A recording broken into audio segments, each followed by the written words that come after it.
Before we start the review proper, I want to be open about a couple of things and talk about some content warnings. Normally, I don't have content warnings for videos, but this film deals with some potential triggers. This film has scenes depicting and discussing suicide, self-harm, and violence against women. I will also be talking about my anxieties as they pertain to thanatophobia, or the fear of dying.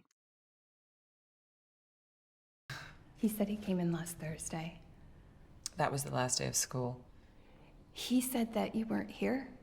Yes, I was out for a few days. It was a personal matter. Well, he told me he was out the day you presented those projects. We all have personal matters to deal with sometimes. Okay, you know what? Let's just excuse him from that assignment. There, B. That's not what I wanted. Then, what did you want? Excuse me? When you came in here, what did you want? I want to know why my son got his... My husband shot himself in the head last Thursday.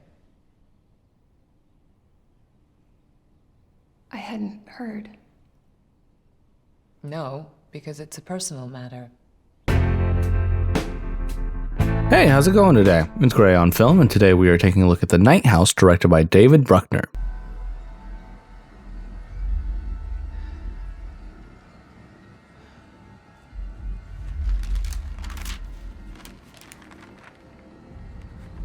This 2021 film stars Rebecca Hall. Is that me? Yeah, I think so. I mean, who else would it be? And written by Ben Collins and Luke Piatowski. So let's start with the story. I saw this film trailer with my girlfriend, and I originally felt it was going to be most similar to something like Malignant or Ready or Not. You know, solid films with a twisty thriller plot. The idea of a flip floor plan and mirror characters was a particular pull, as it seems like a good setup for the subtracting of character identity. My girlfriend wanted to watch it, thinking it was just a good time, and as a surprise over MLK Day, I got an Airbnb outside of town for a couple of nights. While we were there, we went to a drive-in to see the new Spider-Man, and I brought the Night House Blu-ray because our cottage didn't have Wi-Fi.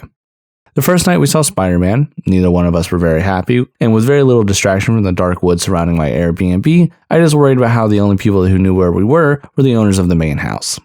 This was only exacerbated by a note that was left reading, "Never, never let Nicole leave." This was written in a folder of information for local shops and attractions. I asked my girlfriend who she thought Nicole was, and she explained that Nicole's number is in the back of the book and is the person to contact in case something went wrong, or just another person that would have the explanation for why she was at the house where the murders took place.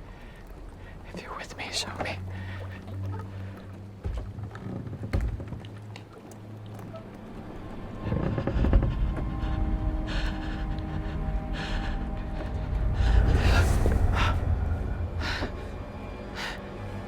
After a night of poor sleep, I took the day to walk and enjoy nature. I acclimated to the sounds of branches shaking in the wind, to leaves trampled underfoot, and after dinner we started The Night House, which is one of the best horror films I had seen this year.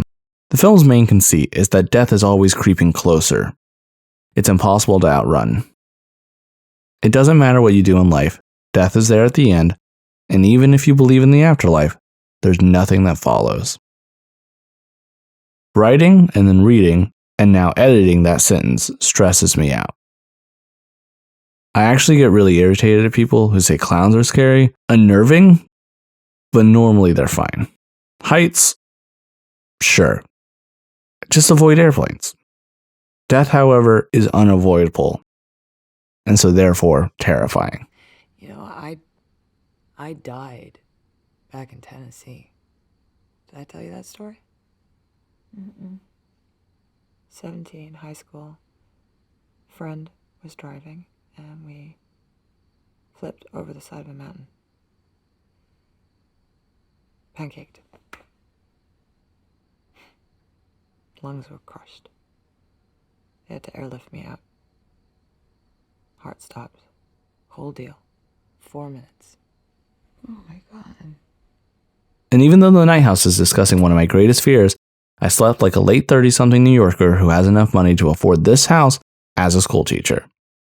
Which is to say, well, I realized she doesn't actually sleep well in this movie, but most late 30-somethings who can afford this house probably sleep pretty well, right? I want to look into why that is, because it has a lot to do with the ending, which many actually complained about. I find this odd because this film would be much worse if it had a different ending. So I'm going to take some time to go over my general thoughts and then have a little spoiler section for the ending. Rebecca Hall is amazing. She plays scares like a sane person trying to work their way through the world, but also like a crazy person who misses their loved ones. She is spiteful and enraged by the people being insensitive to her trauma, and she will overshare just to make people feel awkward and ashamed. Even when they're not. But who knows, right? I mean, who's to say what happens once we shuffle off this mortal coil, what dreams may come? No Shakespeare until next fall. Are you really gonna cheer me up with the suicide soliloquy? Fuck. Oh my god. Oh my god, I'm so sorry. I'm joking. I'm joking. You shouldn't be joking about that. She's also reserved and careful about who she opens up to in order to show a complex character. I've grown to respect her craft of I can see scary things before you can. I've seen Passing as well as her new horror film Resurrection that was playing at Sundance just because she's so good in this movie. This film has some crazy sound design to mingle with its images. You are enveloped into the darkness of the story, sometimes feeling like a bobber on water, knowing that you're searching for something that's below the surface, but wanting to stay above.